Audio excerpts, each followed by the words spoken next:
That 2024 is just round the corner. इसी के लिए I have some essential tips for you जो further आपको हेल्प करेंगे in order to enhance your efficiency.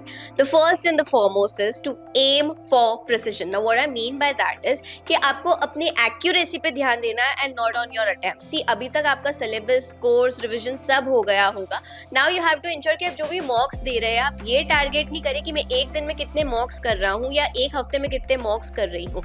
जो भी आप मॉक कर रहे हैं उस मॉक की एक्यूरेसी कितनी आ रही है वो अभी इंपॉर्टेंट है। So focus on your accuracy and rather than the quantity of mocks that you are attempting. Now इसी के लिए अब सेकंड पॉइंट पे आ जाते हैं, वो है sharpen your strength and strengthen your weaknesses. Now this is a word play that I have done, but what I mean by saying this is that for example अगर आपके मॉक्स में 80% से कम आ रहे हैं then you need to focus on your strengths. So दो subjects that work really good for you, say for example quants में ऐसे दो पर्टिकुलर टॉपिक जैसे कि ज्योमेट्री हुई, अलजेब्रा हुआ, अरिथमेटिक हुआ, ये आपके स्ट्रेंथ्स है।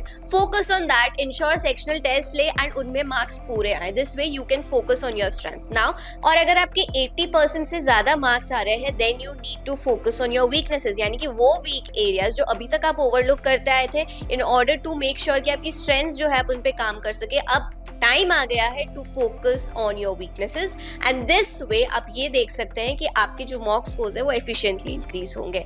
Now third and the most important is to skip the mock talk. Now what is that? Well, हम मॉक देने के बाद अक्सर सबकॉन्शियसली चाहते हैं कि हम उसी के बारे में डिस्कस करें अपने फ्रेंड्स से, फैमिली से। Don't do that. आपका मॉक कैसा गया उसको एनालाइज करवाने की बजाय, एनालाइज करने की बजाय आप अपने फ्रेंड्स से, फैमिली से डिस्कस कर रहे हैं, that is just like a waste of your energy. So don't do that. Skip the mock talk and only focus on your next mock. Prepare for your next mock.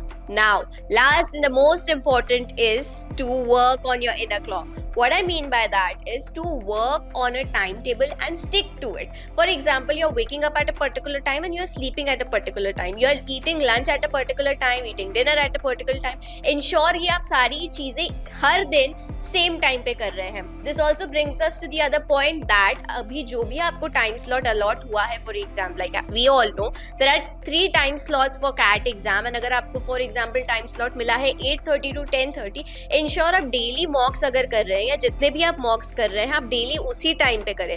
ये psychology आपको help करेगा, mentally आपको prepare करेगा for your D day that is November 24। This ensures कि उस time में आप इतने कंफर्टेबल हो जाए जब आप 24 नवंबर को एग्जाम देने जाएंगे you are well prepared because this is something that you have already been doing from so long. I hope all these tips were helpful. If you still have any doubt, कुछ और पूछना है, do let us know in the comments. Thank you.